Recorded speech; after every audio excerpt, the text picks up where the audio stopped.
You to the Agent Sport. Today, briefly, we're going to talk about the match between England and Denmark. England played on Sunday against Serbia, and they managed to win that game. It was like they after scoring the first goal, they went to sleep, and they gave the whole energy of that match to Serbia. They were so lucky on that day that were able to win that match by just one goal. Um, but today against Denmark, it was a whole new ball game. Totally. When you look at the Danish team and then you look at an English team, how many of them team from Denmark can get into the English team? How many of them are playing for top club like the loss of the English team? And when you look at the best strikers in the world, an English player is there. When you look at their best wingers in the world, the best strikers in the world, Harry Kane is one of them. The best wingers in the world, we've got Bukayo Saka in there. I mean, the best anything. When you look at the best defenders in the world, Kyle Walker is there. John Stone is one of them. So when you look at the best midfielders in the world, the attacking midfielders in the world, you will still see English players in there. You see Bellingham, you see Declan Rice. But when it comes to the national team, they're not coming together. They're not playing fantastic football as we expect them to play. So where is the fault then? Where does this thing lie? We saw it works. I think the whole ball game it lies with the manager. Like I've said this thing I think probably more than 5, 6 times before the World Cup, within the last Euros. I've always said that England will not win anything with Gareth Southgate. A lot of people criticize me. A lot of people agree with me, but I think Rio Ferdinand cannot agree. But I think I've seen one of his videos as well where he kind of confirmed what I said. When you look at his team, great players in every wing, but how is he playing them? The defense line of the goalkeeper is solid, is stable, but in the midfield, that's where the problem started from. The midfield is so weak in the sense that we've got Declan Rice, who is fantastic for Arsenal, has been fantastic over the years, right from West Ham down to Arsenal. And he's worked with Mikel and these other people in Arsenal, that his game is gone high, much higher than what he used to be with West Ham. They're not taking advantage of that. There's no one playing behind him. Okay, they put Alexander-Arnold. Arnold is a fantastic player, don't get me wrong. But Arnold is not an established midfielder. We are talking about international tournament here. We're talking about the Euros here. And team like England, which is one of the favorite. And you want to win, you want the best players on the pitch. Now, Alexander-Arnold is a right back. Everyone knows that. Yeah, he can ping the ball, he can cross the ball, he's fantastic in that. But he's never played in the midfield consistently. And you're now going into a major tournament and converting a right back into a midfield. Now, there's too much gap between him and Declan Rice. Declan Rice doesn't really trust him that much that Declan Rice couldn't leave the middle to go to go forward and help the attack. So as a result, there's so much pressure on the midfield, and because the midfield is not coordinated, it kind of leaves the pressure on the defense, and then the attack lines are coming back to help the midfield, and as a result, they're inviting pressure upon themselves. And again, when you look at Gareth Southgate, he's not actually playing a lot of these players in their natural wing. Why is Foden playing on the left? Foden should be playing number 10. Foden should be playing number 10. So the team today, they have no pressure. They have no urgency within them. They couldn't even press. They're not attacking. They're not defending. They're just there. They're so slow, sluggish, loose balls everywhere, misplaced passes all over the whole place. Eventually, Arnold was subbed. But the problem, I don't think, is got to do with the personnel, is with the way they are being used, and it's the mentality of Gareth Southgate. For example, let's look at Declan Rice in the middle. When Declan Rice plays for Arsenal, Declan Rice busts from the middle right to the front and support the attack. He can take the ball and run with the ball. He's a runner. He can take the ball and run with the ball and support the attack and even score goals and make goals.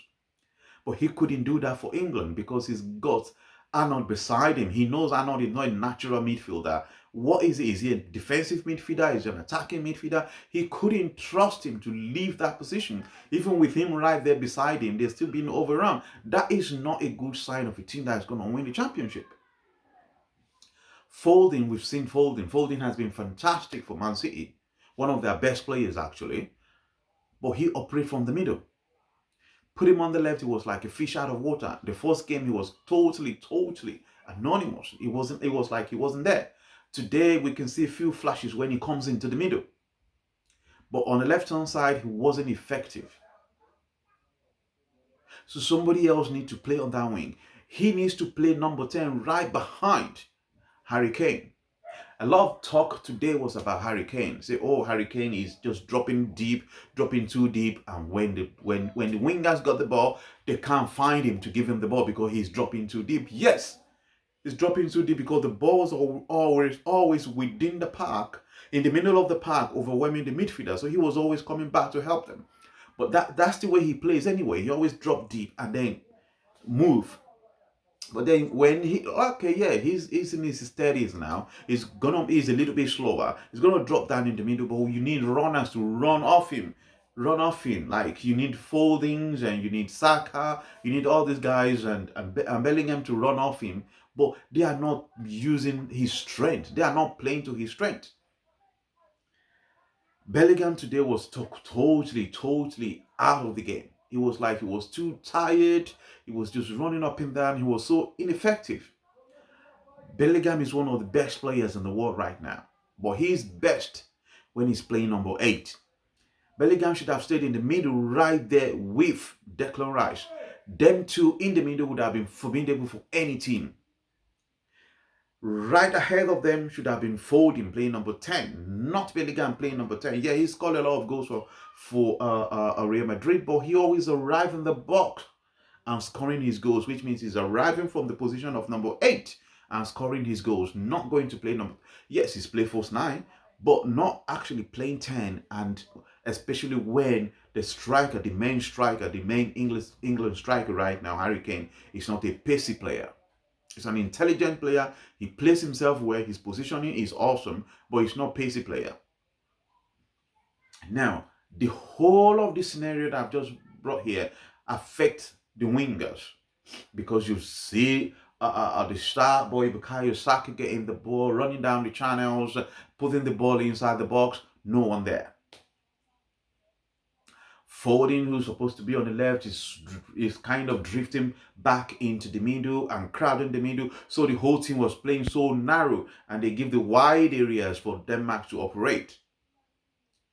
And there was so much pressure on the defense.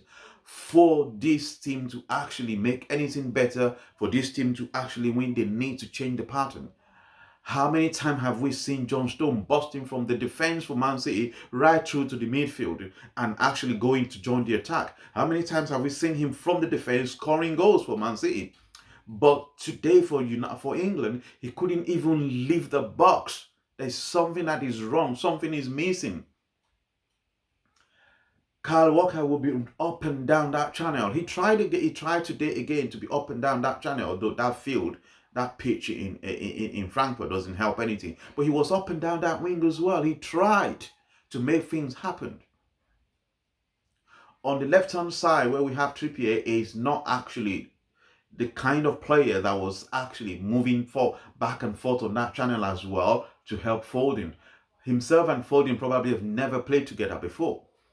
That left-hand side, the attack was totally dead. So the whole attack, the field attack, was actually coming from the right, where Bukayo Saka was. Nothing through the middle.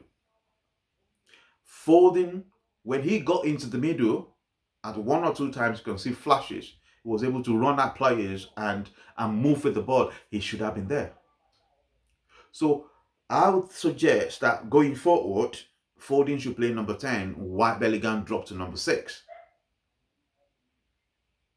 And that would be the only way. 6 of Bellingham and dropping there with Declan Rice, the team can be solid. The midfield can be solid. Declan can trust Bellingham when he goes forward. Bellingham can trust Declan Rice in the middle when he goes forward. So back and forth, they can just interchange like that. The midfield will be solid and they'll be able to protect the back four. In that case, people like John Stone can then help in the midfield, step into the midfield and step into the attack, because we know what he can do as well. But with this pattern, and I don't know, they have no energy, they score, they go. In the first 15, 20 minutes, they will go forward, they will play so well, and then they will all drop deep. What is missing? The team has no energy whatsoever. What is missing? What it is the way all these players are playing in the Premier League is they are always on the front foot, always on the front foot, running at make. Actually, their defense is right from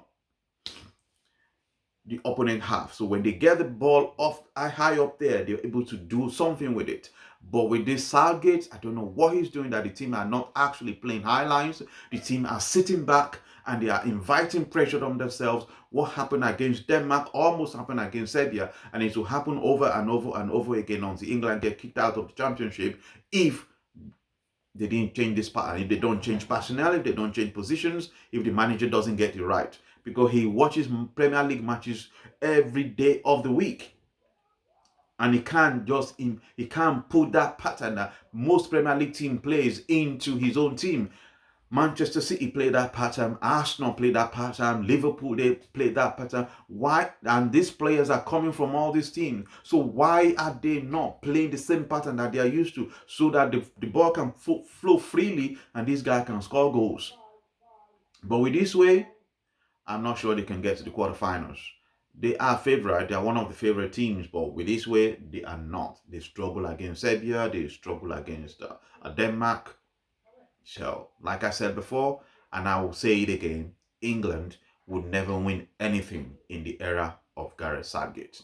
On the Southgate, when Southgate leaves and England can get a very good manager who has pedigree and who is modern in the game and who knows how to play to the strength of the players, then we can talk about bringing it home. Thanks for watching. And my name is Peter.